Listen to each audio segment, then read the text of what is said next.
Well, in the words of Martin Luther King, I have a dream. And I have this, it was a dream at first, and now it's a clear vision in my head, that one day, I'm going to speak at O2 to 10,000 people. And I see it in the next 24 months. Okay? Now, every time I stand to speak, I ask people to help me live that moment, because I love living in the moment. And so, Ted's going to reintroduce me, and you're going to make some noise and let me feel the 10,000 people at O2 in 24 months' time. Is that okay with you guys? Yeah. Is that okay with you guys? Yes! Okay, Ted. Right, so we're in the O2, guys. What I want you to do is give it up, give a YBC welcome to the UK's #1 motivational speaker and YBC member, Alex Gordon. Give it up, please. That's amazing, that's amazing. It's nothing like raising the energy in the room, just raising the energy and getting people involved and in the moment. Now, I'm going to just share with you very briefly about 3 key things that you must do when you're speaking, when you're presenting, when you're standing in front of any audience. Okay? But before I do that, I'm going to pass you a sheet of paper. And I'm going to come back to this paper later on. But on this sheet of paper, I want you to think about the one word that you could use to describe yourself right now in what you do. Okay, guys? And I'll come back to that sheet of paper later at the end of my speech to see if you still think the same. So if you just take a sheet of paper and pass it down for me, please, very quickly. Just pass it down. Now, when we stand to speak, we do one of 3 things. We either inspire, we inspire people. What else do we do? We educate them. What else we do? Motivate, yes. Well, as business people, I thought you would have said you influence their buying decisions, yes? So that's one of your intentions there. And after influencing their buying decisions, at some point, you expect an income to be derived from what you do. It could be 12 months down the road, it could be 6 months. There's a lead time to this happening. But that's your intention when you stand to speak. But when you stand in front of an audience, there are 3 key things you must do. And as Ted was saying about the psychology behind this, the first one is that you must understand that there are 3 different learning styles in any room. 3 different learning styles. There are some people in here who are very visual. They learn by seeing. They learn by the picture that you paint. There are some people who are auditory. They learn by listening. So by listening, you can connect with them. And there are those who by seeing, you can connect with them. Now what do you think the third one is? Kinesthetic. Sorry? Kinesthetic. Kinesthetic. So can you explain what that means? Doing. Learning through doing. Learning through doing. Learning by focusing people on how they feel about things. It's the emotional side. So if to get people to buy your products, you have to move from their heads to their hearts. It's an emotional decision. Now, for most blokes, of course, buying a suit's not an emotional decision. Am I right, guys? You get up, you go to the shop, you buy the suit. Am I right? Okay. Sorry? Painful. Okay. But if you're anything like me, and I go shopping with my wife, and she goes to buy 1 item or 2 items, and it's a whole day trip, because she'll go to 3 or 4 shops, she'll try it on, and then go back to the previous shop to see if that's the one that she really wanted. And when you look at it, you think there's so much emotion tied up with just buying. Now, when we buy for our businesses, when we buy products and services from each other, there is emotional decision to be made. We don't rationally make all the decisions we make. And because it's not a rational decision, you have to move from your heart, from your head to your heart.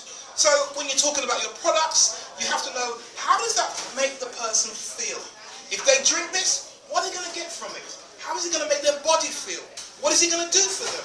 If I give them a brand new website, how is it going to make them feel in the marketplace? What are they going to look like? These are all the things that affect people's buying decisions. So this week when you stand to speak, wherever you are, you want to scale your business, and you want to connect with the audience, find a way to connect with the audience based on either what they see, what they hear, or how they feel. Is that okay, guys? The second point, and the big companies do this very well, Now, we've learned a lot, to find out who your target audience is. When you find out who your target audience is, how much money they earn, where they live, that's all demographics, okay? And we've been doing that for a very long time. But one of the things that advertising companies do very, very well is something they call psychographics. They move beyond just where you live. They find out so much information about your buying decisions based on how you feel, your values, your family, your family-centeredness, and then they market to you in that same way. Now, I don't know if any of you watched TV adverts recently, and a lot of the adverts turn to movies, am I right? Instead of just single stand-up adverts, like you watch a Sainsbury's advert, and you see the family sitting around to eat the food, there is so much attached to it. It's almost like you're watching a mini movie of an advert. Why am I saying this? As a small business person, you've got to try to understand that the people you're trying to sell to, it's more than just the buying the product or this glass that you're selling today. You want them to be a lifetime customer. Am I right? Do you want to have a lifetime customer? Do you want to keep coming back more and more, buying all the other products? So to do that, you've got to really center your product around what do they really want? What is it that they are centered on? If they're family-centered, how does your product help them with their families? How does your product help them with their lifestyle? Because that's what we've bought into now. We have bought into a lifestyle of business. Am I right? That's what we're bought. That's it. It's not just about the gadget. It's about my lifestyle. How can I build a company that allows me to be where I want to be, do what I want to do, and not tied to a desk all day? These are some of the decisions that people are making when they go into business right now. So that was my second point. Now, who guessed what my third point is? What do you think my third point is? So, you've got into people's minds, you've touched their hearts, you're connected with them, probably using some stories just to connect with the audience. You've learned about their values and their belief systems. You understand where they're coming from, so you're able to sell to them. What is the last thing you think you ought to do? Close down the business? Sorry? Closing down the deal? Closing down the deal? Yeah, no, that's not wrong. Yes, you've got to tie the deal down. What else? Create call to action. Create a call to action? Yeah, fine. All those things are great. But imagine this. There's a saying that it takes about, 7 touches with people before they buy from you? So, I'll stand and talk to you today, and I'll talk to you 6 more times, and you may not buy a thing from me. 10 months down the road, I'll stand up and speak again, and you might buy something from me. It takes time for people to get to know you. So, here...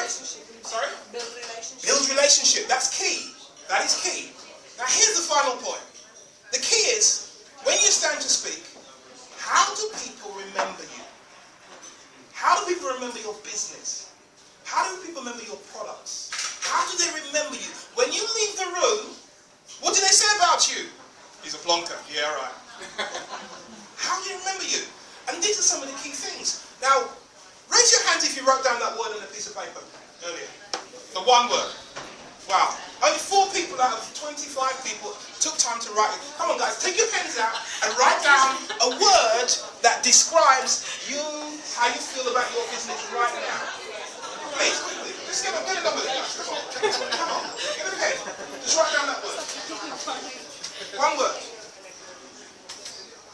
This could be the difference between you turning over 1 million and 10 million pounds. That one word. So, my third point is about how your business is showing up in the marketplace. So, you may be an accountant, you may be a solicitor, but there may be 10 solicitors in here, 10 accountants in here. You all get up and say, I'm an accountant, I'm a tax advisor, I'm a web designer. You all say exactly the same thing. People hear you and think, well, what's the difference between that guy and that guy? I haven't got a clue. Unless they talk to you really deeply. But you have to make an impact very quickly. To make that impact, you have to find a way to show up with your brand. So, you may be the courageous accountant. You may be the tax expert that reduces everything to 0. You've got to find a way to show up with your brand that people remember. Is that clear, guys? Is that clear? Right? Showing up? So, on your piece of paper, very quickly, tell me the word that you've used. Let's go around. What's the word you've used, sir? Sincere? Passionate? Professional? Positive? Proactive? Approachable? Passionate? Sarcastic? Consultative? Convincing?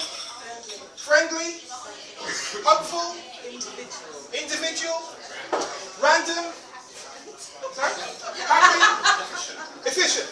So, could you describe yourself as the random accountant? Would that get you any work?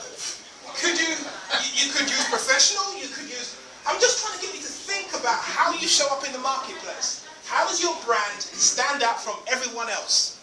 The big companies do it a lot, and we remember them. Why remember them? Because they say words that stick in our brains. Now, if we can do that for our small business, and so you may just be running an office in Loughton that's got 3 or 4 of you, but when the world hear and see you, they think of a multinational company. Why? Because how you show up in the marketplace. Now think very carefully about that. When you go away today, think about it again. Think about the words, and the next time you come to 2 weeks' time, Tim? 2 weeks time. 2 weeks' time, when you come to YBC, Your membership just got out. when you come to Loughton Breakfast, think about the words you prefix your title with. Alright? So I talk a lot about master your message. I talk about being the message maker. I always leave that word in your head. Message, message, message. So it's about something that you say. When you think about accountancy, when you think about the law, when you think about web design, find something else that you can put in front of that that distinguishes you from every other service that's in this room that may look and sound just like you. Now, does that make sense, guys? Now, finally, my final point. Okay. In 24 months' time, I'm going to send you an invitation to come to O2. Are you going to come? Yes. 10,000 people, all right? To do that, I need all your business cards. So make sure you leave today with all your business cards, because I'm going to send you an invitation to O2 in 24 months' time. Thank you very much. Well done, Alex.